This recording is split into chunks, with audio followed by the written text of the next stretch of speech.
Bonjour tout le monde, j'espère que ça va bien. Récemment, j'ai essayé quelque chose de nouveau et je voulais vous partager mon expérience parce que dans le fond, comme vous savez, j'aime autant les livres que les films.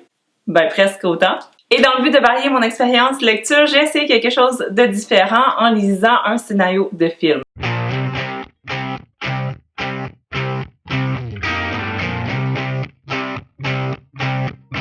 Dans les deux cas, je recherche une histoire qui va me toucher et me faire vivre des émotions. Si c'est votre cas aussi, que vous êtes intéressé par les différences que j'ai relevées entre la lecture d'un livre et celle d'un scénario, je vous invite à rester avec moi.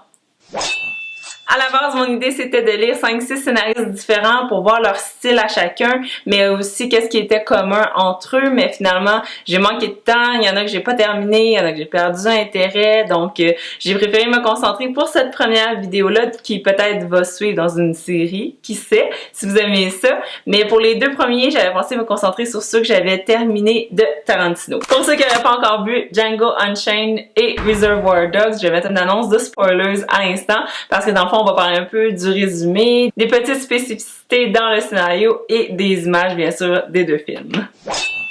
On va commencer avec Django Unchained, un film de 2012 qui a été très apprécié et qui a d'ailleurs reçu un Oscar pour le Best Writing Original Screenplay. Pour ceux qui connaissent rien à l'histoire, il s'agit d'un drame western qui se passe à la fin des années 1850 au Texas, qui met en vedette Jamie Foxx, Christoph Waltz et Leonardo DiCaprio. Ça raconte l'histoire d'un chasseur de primes allemand, le Dr. Schultz, qui va libérer un esclave noir du nom de Django dans le but de l'aider à trouver un homme recherché. Pour le remercier de son aide, Schultz va rendre l'appareil en aidant Django dans sa quête de retrouver sa femme Brumilda, qui elle aussi est une esclave. Au niveau des différences de lecture, j'ai été assez surprise parce que je m'attendais naïvement à ce que le scénario du film soit quasiment tel quel à l'écran parce que, contrairement à quand on lit un roman puis on sait qu'il a été adapté ou qu'il va être adapté, on s'attend à ce qu'il y ait plein de choses qui aient changé puis que ce soit pas tout tel quel nécessairement et qu'il y ait évidemment beaucoup de scènes coupées. Donc quand j'ai lu le scénario, je m'attendais à ce que ce soit quasiment tel quel à l'écran, mais non, il y a eu quand même beaucoup de changements, dont une scène entière qui a été complètement pas tournée ou en tout cas pas dans la version finale parce qu'il y a eu des gros retards de production qui a fait en sorte que le personnage qui était dans cette scène-là a été complètement effacé. Au niveau des descriptions, j'étais très curieuse parce qu'évidemment, tu peux pas t'étendre comme dans un roman sur plusieurs paragraphes. Faut que tu sois quand même assez concis pour set de signes puis en même temps donner au lecteur assez d'informations pour qu'il puisse se l'imaginer dans sa tête. Mettons à la page 1. We may or may not notice a tiny small R burn into his cheek, R for runaway. J'étais pas du tout habituée à ce genre de description physique-là qui s'adressait au réalisateur. Donc c'est là qu'on voit qu'à l'écriture du scénario, l'aspect visuel est hautement considéré. Surtout quand c'est écrit des notes comme « We see a montage of misery and pain ». Au niveau de la trame sonore, je voulais en parler parce que Quentin Tarantino, c'est quelqu'un qui la considère vraiment beaucoup quand il écrit son scénario, puis ça paraît parce qu'il va dire ici « insérer telle chanson » ou « insérer telle vibe ». Puis d'ailleurs, j'ai écouté la bande sonore pendant ma lecture parce que ça me mettait vraiment dedans, surtout dans les scènes d'action. Puis une des choses qui m'a agréablement surprise, c'était de voir qu'il s'amusait avec les descriptions, puis que des fois, ça s'adressait pas à nous, c'était plus à l'acteur pour l'aider à savoir comment se mettre dans la peau de son personnage. Par exemple, His heart fills with poison. C'est vraiment pour lui donner une idée de l'émotion à transmettre, puis pas nécessairement quelque chose que nous on va lire, mais qu'on va voir dans la performance de l'acteur.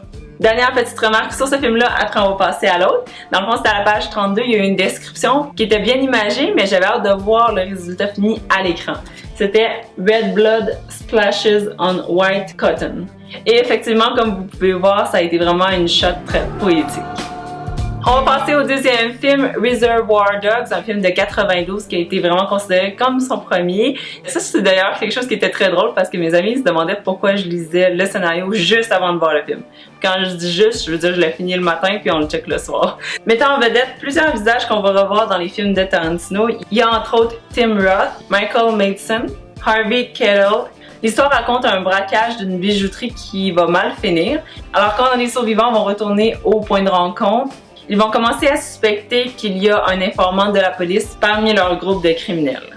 Dans ce scénario-là, encore une fois, on parle vraiment beaucoup de l'aspect visuel qui était pensé. Alors, il va pas juste nous décrire une scène, il va vraiment nous dire qu'est-ce qu'on voit, de quel plan. Donc, on voit que Tarantino avait vraiment en tête tous les détails à l'étape même du scénario. Donc, on voit par exemple à la page 58 We see through the window Freddy's doing a lot of talking, but we can't hear what they're saying. On peut pas faire ça dans un roman, fait que c'est vraiment drôle de voir que quand les personnages dans un livre arrêtent de parler, ben la scène est terminée parce que tout ce qu'ils disent, tout ce qu'ils entendent, ben ça fait partie de la scène en tant que telle. Puis même si c'était un narrateur omniscient, il recule pas de la scène en disant son inaudible. Fait que ça, il se jouait vraiment le film dans sa tête parce qu'il disait même quand le plan allait être capté par le mouvement du dolly. Fait que les indications étaient vraiment très précises par étape. Fait qu'il y avait vraiment précisément les plans lors de la séquence. C'est quand même impressionnant. Une des choses que j'ai remarqué, c'était que contrairement à dans un livre où il y a des tags, donc dit-elle, déclara-t-elle, souffle-t-elle, crache-t-elle, ça nous donne une indication de le ton sur lequel elle le dit. Puis dans les films, il y en a vraiment beaucoup moins. Il y en a quand même des didascalies, je sais pas si on appelle ça comme ça aussi, mais des indications silencieuses pour donner une idée de comment ça va être rendu. Ben il y en a pas beaucoup dans les films. Fait que des fois, moi, quand je lisais, j'avais l'impression que c'était tout monotone. Donc c'est sûr qu'il faut que tu lises en ayant en tête la personnalité de ton personnage avec la situation. Mais c'est ça, si t'es juste un lecteur qui lit ça pour le fun, faut quand même une imagination pour voir la scène avec les différentes intonations. Fait que c'est tout ce que je vais dire là-dessus. Je vais pas parler nécessairement des films, c'était vraiment mon expérience en tant que telle. J'ai vraiment aimé les deux, pour vrai. Je m'attendais pas à aimer autant les deux. Surtout son premier, je pensais qu'elle allait être vraiment sanglant. Il a été pas pire, mais je m'attendais à pire, je pense. Mais je pense mon préféré de Tarantino à vie, à date. Il manque son dernier, puis dans ses premiers. Autre de ces deux-là, j'ai vu tous les autres entre, puis mon préféré à date, c'est Django Unchained. Il est vraiment super bon. J'aime les revenge plots parce qu'il y avait beaucoup d'action. Puis j'aimais comment l'information était donnée, l'exposition, les dialogues. Et évidemment avec une fin satisfaisante. C'est également la bande sonore qui contient le plus de mes chansons préférées que je réécoute quand même de temps en temps sur mon téléphone.